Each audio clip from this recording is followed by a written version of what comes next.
to Fuck the Rules, the podcast. We are on episode 6 and we are talking all things the Ice Queen always wins.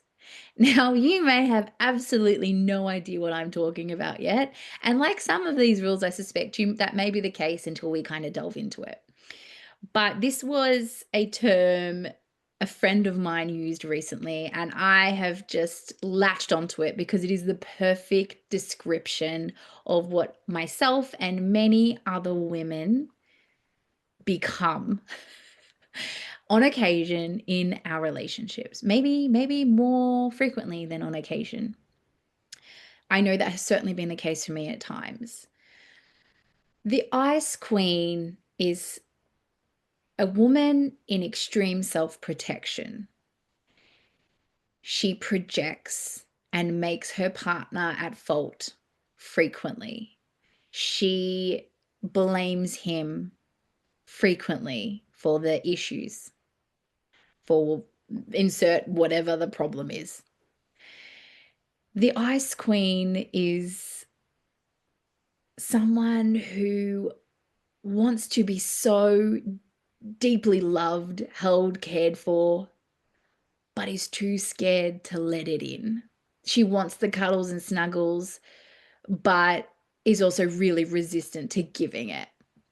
Who at the core doesn't actually believe she is worthy enough.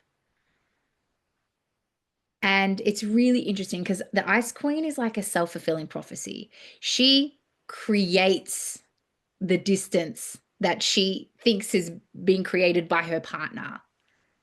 She creates problems that weren't even there to begin with.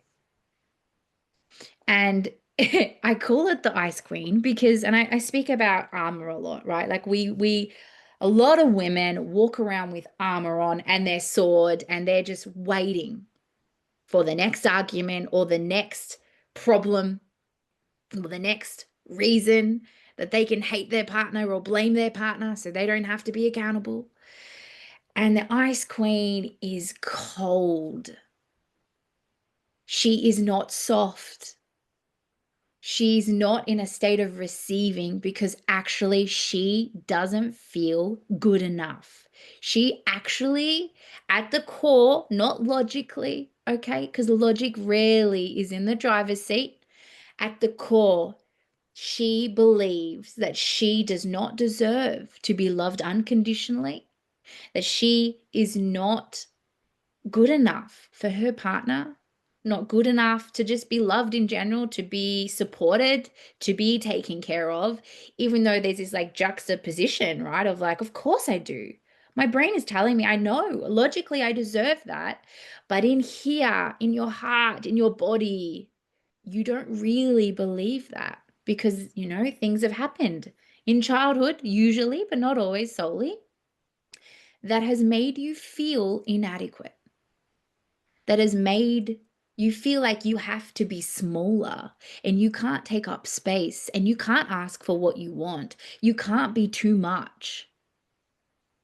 But the Ice Queen, she feels in control because at least she's creating the disconnect.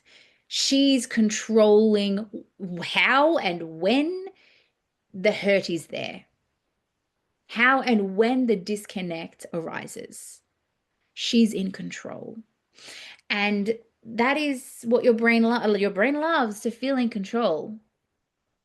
It's an illusion, but it makes you feel safe. Reality is we have no control over anybody else. But the Ice Queen does all that she can to feel in control. And the irony of this is I experienced this. I devolved. No, I became the Ice Queen the other night and I could see it so clearly, but I felt as if I were to have let him in, it just felt too unsafe. Like there was just no way I could. And I don't feel like I had been this icy in a really long time, which I found very ironic. And it felt scary. If I were to have let him in, what if? If I let him in, what if? What if he hurts me first? I don't have control over that. If I make him the problem, he has to, chase me, apologize, and I have the power. There's a lot of sometimes power plays in relationships too. I know I love feeling having the control, having the power in the relationship. Oh, he needs to grovel. And do you know what is so interesting about the Ice Queen is she is smart. She is clever, but she can also be incredibly manipulative. I often would describe women behaving in this way before I was introduced to the term Ice Queen as a wolf in sheep's clothing. I see it time and time again. And it's really normalized behavior in society.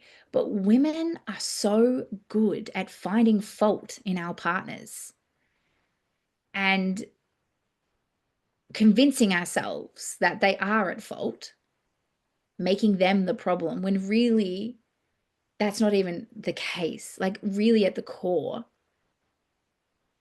they've done nothing wrong. You just haven't communicated well enough, or perhaps you didn't communicate at all.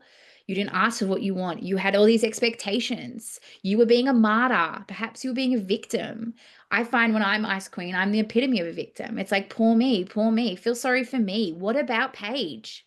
Why don't you care about me? And because you're not loving me the way I want you to love me, fuck you, guy. That's the Ice Queen Paige. And I have seen it time and time again in women as well. And it is the opposite of soft. How can you be soft when your body and your nervous system is feeling incredibly unsafe? The solution to shifting out of the role of Ice Queen or the archetype or the protective mechanism is to try and lean into some vulnerability. But sometimes, in order to even be willing to do that or able to do that, we need to create some safety in our nervous systems. And that can be done in a million ways. You could do some breath work, you could do some sounding, you can move your body, you could dance, you could bring some presence to your body, you could ground, you could get out in nature, you could go for a walk, you could listen to music, or you could feel your feelings. Like, there are a gazillion things we could do to regulate our nervous system, to bring in and cultivate some safety. So I didn't do that. The other day, I did not do that.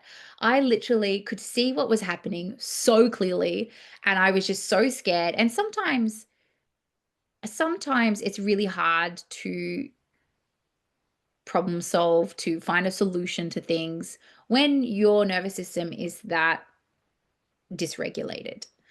And in hindsight, I can see that that absolutely was the case for me. And I was just completely in avoidance of being vulnerable, of saying, hey, actually, this is what I'm feeling, this is what I'm experiencing, and letting him in. I did the opposite. And he knew something was up. Okay. Like, my partner's very in tune with me, and he knew something was up. And I was like, no, I'm fine. Like, I'm lying to him because I wasn't fine.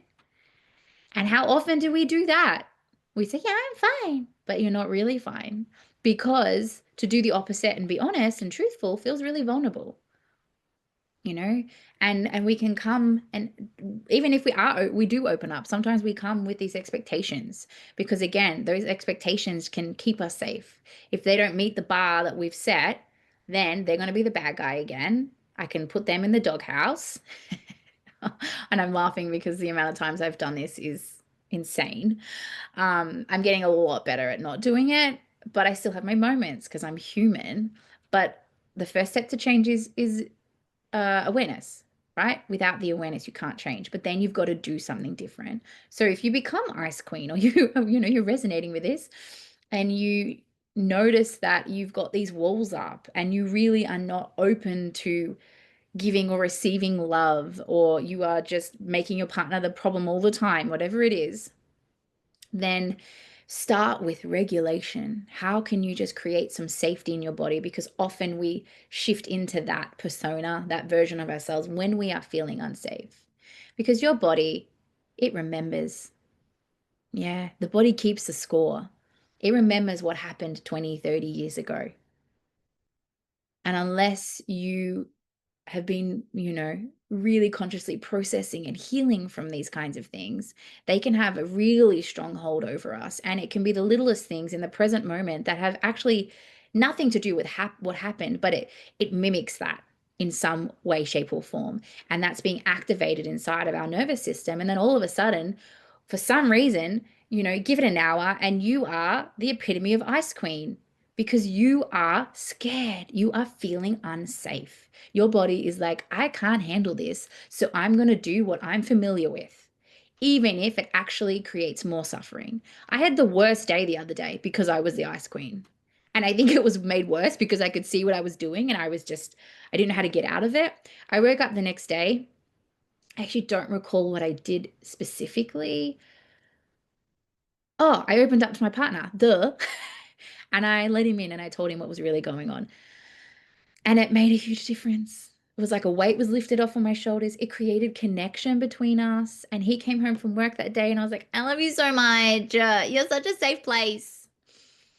But if I hadn't have opened up and been vulnerable and experienced some discomfort, we wouldn't have gotten there. And I would have been like Ice Queen 2.0 probably, because it would have just all compounded. I would have spent the whole day stewing on all the things that he was doing wrong and why I hated him and why I'm reconsidering this relationship altogether.